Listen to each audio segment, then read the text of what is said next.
اس سے زیادہ خوبصورت، ڈیٹیلڈ اور انفارمیٹیو ویڈیو آپ نے آج سے پہلے کبھی نہیں دیکھی ہوگی۔ آئیں آج آپ کو آج سے 1400 سال پہلے کے زمانے کے اندر ویژول ٹیکنالوجی اور آرٹیفیشل انٹیلیجنس کی مدد سے واپس لیے چلتے ہیں اور آپ کو دکھاتے ہیں کہ رسول اللہ صلی اللہ علیہ وسلم کا گھر، آپ کا محلہ اور وہ گلیاں کیسی تھی جہاں سے آپ گزرا کرتے تھے۔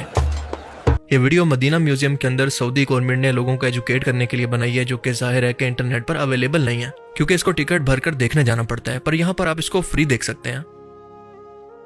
تو ہماری ویڈیو شروع ہوتی ہے رسول اللہ صلی اللہ علیہ وسلم کی ازواج مطہرات یا پاک بیویوں کے گھروں سے، جو کہ اس زمانے کے حساب سے کچے گھر ہیں۔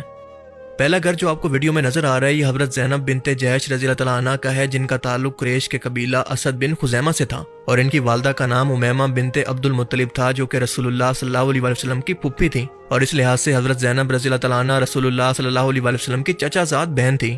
ان کا پہلا نکاح حضرت زید بن حارثہ رضی اللہ تعالیٰ عنہ سے ہوا، جو کہ نبی کریم صلی اللہ علیہ وسلم کے آزاد کردہ غلام اور منہ بولے بیٹے تھے، اور یہ نکاح اللہ کی مرضی سے ایک معاشرتی اصلاح کے طور پر ہوا تاکہ عرب معاشرے کے اندر غلام اور آزاد عورتوں کے درمیان فرق کو مٹایا جا سکے۔ پر اس نکاح کے بعد ان دونوں کے درمیان طبیعت کا میل نہ ہو سکا اور یہ نکاح زیادہ عرصہ نہ چل سکا۔ آخر کار حضرت زید نے ان کو طلاق دے دی، اور حضرت زینب رضی اللہ تعالیٰ عنہ کا نکاح رسول اللہ صلی اللہ علیہ وسلم سے خود اللہ تعالیٰ نے آسمانوں پر فرمایا۔ سورہ الاحزاب آیت 37 کے اندر اللہ فرماتا ہے کہ پھر جب زید نے اس سے تعلق ختم کر لیا تو ہم نے تمہارا نکاح اسے کر دیا تاکہ مومنوں پر اپنے منہ بولے بیٹوں کی بیویوں کے بارے میں کوئی تنگی نہ رہے۔ اور رسول اللہ صلی اللہ علیہ وسلم سے نکاح کرنے کا مقصد یہ تھا کہ اللہ تعالیٰ نے اس رسم کو توڑ دیا کہ آپ کے منہ بولے بیٹے آپ کے حقیقی بیٹے نہیں بن سکتے۔ یعنی یہ واحد صحابیاں ہیں جن کا نکاح آسمان سے اللہ تعالیٰ نے نبی کریم صلی اللہ علیہ وسلم سے فرما دیا، اور ان کے بارے میں نبی کریم صلی اللہ علیہ وسلم نے خود فرمایا کہ تم میں سب سے پہلے مجھ سے وہ ملے گی جس کے ہاتھ سب سے زیادہ لمبے ہیں، یعنی وہ سب سے زیادہ صدقہ دینے والی ہے۔ خلیفہ دوم حضرت عمر رضی اللہ تعالیٰ عنہ کے دور خلافت کے اندر ان کا انتقال ہوا۔ اب ذرا اس سے آگے بڑھیں تو حضرت ام سلمہ رضی اللہ تعالیٰ عنہ کا گھر آتا ہے، جو کہ نبی کریم صلی اللہ علیہ وسلم کی نہایت عقل مند، باوقار اور عقل مند بیوی تھی، اور انہوں نے اسلام کے کئی اہم لمحات کے اندر رسول اللہ صلی اللہ علیہ وسلم کی مدد کی اور مشورے دیے۔ اب سب لوگوں کو یقیناً صلح حدیبیہ کا مشہور واقعہ تو یاد ہوگا، جب 1400 صحابہ کرام احرام پہن کر عمرہ کے لیے مکہ مکرمہ پہنچے، لیکن مکہ کے سرداروں نے انکار کر دیا۔ تب آپ صلی اللہ علیہ وسلم نے مکہ کے مشرک سرداروں سے صلح حدیبیہ فرمائی، اور صلح کے بعد نبی کریم صلی اللہ علیہ وسلم نے اپنے صحابہ کو 3 بار حکم دیا کہ احرام کھول دو اور اپنی قربانی کر لو، لیکن کسی ایک شخص نے بھی آپ کی بات نہ مانی۔ یعنی صحابہ کرام اس صلح سے بہت ناراض تھے اور چاہتے تھے کہ آپ صلی اللہ علیہ وسلم اپنے اس فیصلے پر نظر ثانی کریں۔ آپ صلی اللہ علیہ وسلم اپنے خیمے میں گئے اور حضرت ام سلمہ کو یہ بات بتائی تو انہوں نے مشورہ دیا کہ اللہ کے رسول آپ باہر جا کر خود قربانی کریں اور اپنا سر منڈوا لیں، اور یہ لوگ خود بخود آپ کی پیروی کریں گے۔ نبی کریم صلی اللہ علیہ وسلم نے ایسا ہی کیا، باہر آئے، قربانی کی، اپنا سر منڈوایا، اور یہ دیکھ کر تمام صحابہ کرام نے فوراً اس پر عمل کیا اور یہ معاملہ ختم ہو گیا۔ اور یہ حضرت ام سلمہ کی ذہانت کا بس ایک واقعہ ہے۔ ان کا تعلق بنو مخزوم قبیلے سے تھا، یعنی بہت ہی اونچا عرب کے اندر ان کا سٹیٹس تھا، اور بہت ساری احادیث روایات خاص طور پر ان کی طرف سے بیان کی گئی ہیں، خاص طور پر خواتین کے مسائل سے متعلق۔ رسول اللہ صلی اللہ علیہ وسلم نے ان سے دل جوئی کی خاطر ان کو سہارا دینے کے لیے ان سے بڑھاپے کے اندر نکاح فرمایا، کیونکہ رسول اللہ صلی اللہ علیہ وسلم کی رسالت پر ایمان لانے کے بعد جب ام سلمہ اور ان کے شوہر حضرت ابو سلمہ مدینہ ہجرت کرنا چاہتے تھے تو ان کے قبیلے نے ان کے بیوی اور بچوں کو جدا کر دیا۔ اب ان کے شوہر تو مدینہ روانہ ہو گئے، لیکن ان کے بچے کو سسرال نے چھین لیا، اور ام سلمہ کو ان کے قبیلے نے وہیں پر روک لیا، اور وہ پورے 1 سال تک اسی غم کے اندر رویا کرتی۔ آخر کار پورے 1 سال کے بعد ان قبیلے کے لوگوں کو ان پر رحم آ گیا اور ان کو چھوڑ دیا گیا، اور یہ واقعہ حضرت ام سلمہ کے صبر اور وفا کی بہترین مثال ہے۔ ابو سلمہ کی وفات کے بعد حضرت ام سلمہ کو انتہائی صدمہ ہوا۔ نبی کریم صلی اللہ علیہ وسلم نے یہ دیکھا تو ان سے نکاح کا پیغام بھیجا۔ حضرت ام سلمہ نے یہ سنا تو جواب دیا کہ میں بوڑھی ہوں، میرے بچے بھی ہیں، اور میں غیرت والی عورت ہوں۔ نبی کریم صلی اللہ علیہ وسلم نے فرمایا کہ اللہ تمہارے بچوں کا ولی ہوگا، تمہاری غیرت کو دور کرے گا اور تمہاری عمر کے اندر برکت دے گا، اور اس طرح سے وہ امہات المومنین بن گئی۔ ام سلمہ کے گھر سے تھوڑا سا آگے بڑھیں تو ان کے بالکل ساتھ خاتون جنت، جنتی عورتوں کی سردار، رسول اللہ صلی اللہ علیہ وسلم کی سب سے لاڈلی بیٹی مولا علی علیہ السلام کی زوجہ اور حسن و حسین کی ماں بی بی فاطمہ کا گھر ہے، اور ان کے مرتبے کے لیے تو الفاظ بھی کم ہیں۔ بس یہ جان لیں کہ رسول اللہ صلی اللہ علیہ وسلم نے فرمایا کہ فاطمہ میرے جگر کا ٹکڑا ہے، جس نے فاطمہ کو تکلیف دی اس نے مجھے تکلیف دی۔